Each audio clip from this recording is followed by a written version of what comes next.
ராதா எல்லாரையும் வரதை பார்த்து எல்லாருமே அதிர்ச்சி அடைகிறாங்க. ராதா வந்து இந்த மாதிரி இந்த கேஸுக்கும் விஜய்க்கும் எந்த சம்மந்தமும் இல்லை அப்படின்னு சொல்லிட்டு இன்ஸ்பெக்டர் கிட்ட சொல்கிறாங்க. அதன்படி வந்து அன்பரசை வந்து வாபஸ் வாங்க வைக்கிறாங்க. அன்பரசும் வேறு வழி இல்லாமல் வாபஸ் வாங்கிடுறாரு கேஸை. இதனால் வந்து செம்மையாக டென்ஷன் ஆகிடுறாரு பசுபதி. ஏன் இப்படி பண்ண அப்படின்னு சொல்லிட்டு கேட்டோன்னே, எனக்கு என் புள்ள முக்கியம்தான், ஆனால் என் பிள்ளையோட என் பொண்டாட்டி முக்கியம்.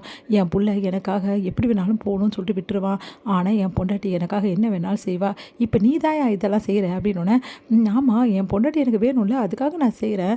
அதுக்காக என் பொண்டாட்டி சொல் பேச்சு கேட்காம இருந்தால் என் பொண்டாட்டி போயிட்டா நீங்களா எனக்கு வந்து எல்லாம் பார்ப்பீங்க, அதெல்லாம் வேலைக்கு ஆகாதுங்க அப்படி சொல்லிட்டு போகிறாங்க.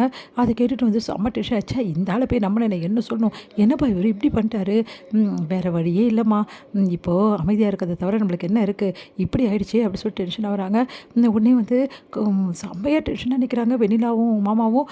என்ன இது இப்படி நடந்துருச்சு, பசுபதி என்ன நீங்கள் இப்படி எதுவுமே சொல்லாமல் நீங்கள் பாட்டுன்னு போகிறீங்க அப்படின்னோடனே, வேறு என்ன பண்ணுறது, இந்த மாதிரி வந்து மாற்றி சொல்வான்னு சொல்லிட்டு அந்த அன்பு நினைக்கலையே, இந்த மாதிரி பண்ணிட்டானே நம்ம என்ன பண்ண முடியும் அப்படின்னு சொன்னோன்னே, உங்களால் தானே நாங்கள் இதெல்லாம் பண்ணோம், இப்போ கடைசியில் இந்த மாதிரி நடந்துருச்சே அப்படின்னோடனே, அது நானே எதிர்பார்க்கலப்பா, நான் என்ன பண்ணுறது அப்படின்றாங்க.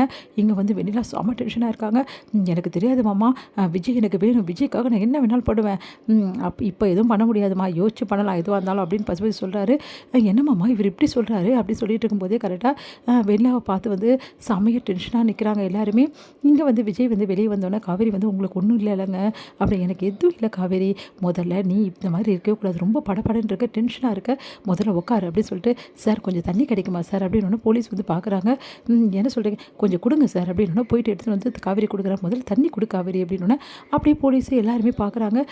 விஜய் பார்த்துட்டு அப்படியே வந்து என்ன பண்ணுறதுன்னு தெரியாமல் அப்படியே வந்து தாத்தா பார்த்துட்ருக்காரு.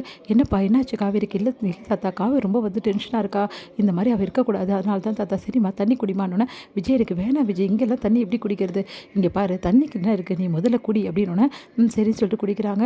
தேங்க்ஸ் சார் அப்படின்னாங்க. இப்போ பரவாயில்லையா அப்படின்னா, பரவாயில்ல, நீ இந்த டைம்லலாம் இங்கே வரக்கூடாதுன்னு சொல்லியிருக்கேன், ஏன் காவேரி இப்படிலாம் பண்ணுற, இந்த பாரு தாத்தா வந்து என்னை வெளியே எடுத்துட்டாரு, எந்த பிரச்சனையும் இல்லை, நான் பார்த்துப்பேன் காவேரினோடனே, என்னால் இருக்க முடியலங்க, உங்களுக்கு இந்த நிலைமை இருக்கும்போது நான் எப்படிங்க அங்கே இருக்க முடியும் அப்படின்னோடனே, சரி சரி ரொம்ப டென்ஷன் ஆகாத அப்படின்னு சொல்லிட்டு கையை பிடிக்கிறாரு. அடுத்து வந்து இவங்க 2 பேரோட பாசத்தை பார்த்துட்டு அப்படியே வந்து நெகிழ்ச்சடைகிறாங்க ராதா. வந்து விஜய் வந்து வெளியே வராரு, வெண்ணிலாவை பார்க்குறாரு. வெண்ணிலா வந்து விஜய் அப்படின்றாங்க.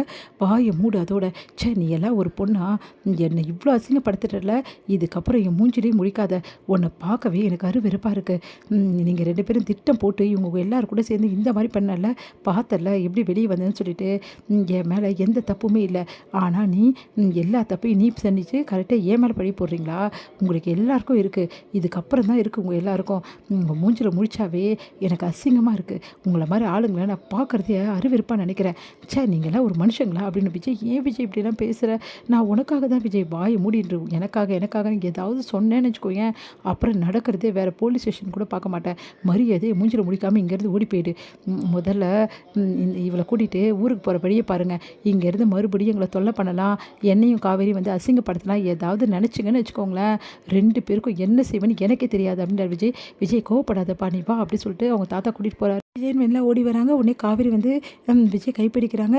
காவேரி வந்து காவேரி நீ வா அப்படி சொல்லிட்டு விஜய் கூட்டிகிட்டு போகிறாரு. அவங்க 2 பேரும் ஒன்றா போகிறத பார்த்துட்டு தாங்கிக்கவே முடியல வெண்ணிலாவில். என்ன மாமா இது இப்படி நடக்குது அப்படின்னோடனே, அதாம்மா எனக்கும் ஒன்றும் புரியல, எல்லாத்தையும் நம்மளை செய்ய சொல்லிட்டு இவங்க எல்லாரும் ஒதுங்கிறாங்க பார்த்தீங்களா, கடைசியில் நம்ம தான் விஜய் கிட்ட மாட்டினோம், இதுக்கு தான் வேணாம் சொன்ன கேட்டியா அப்படின்னோடனே அப்படியே முறைச்சி பார்க்குறாங்க. என்ன பண்ண தெரியாமல் இல்லை.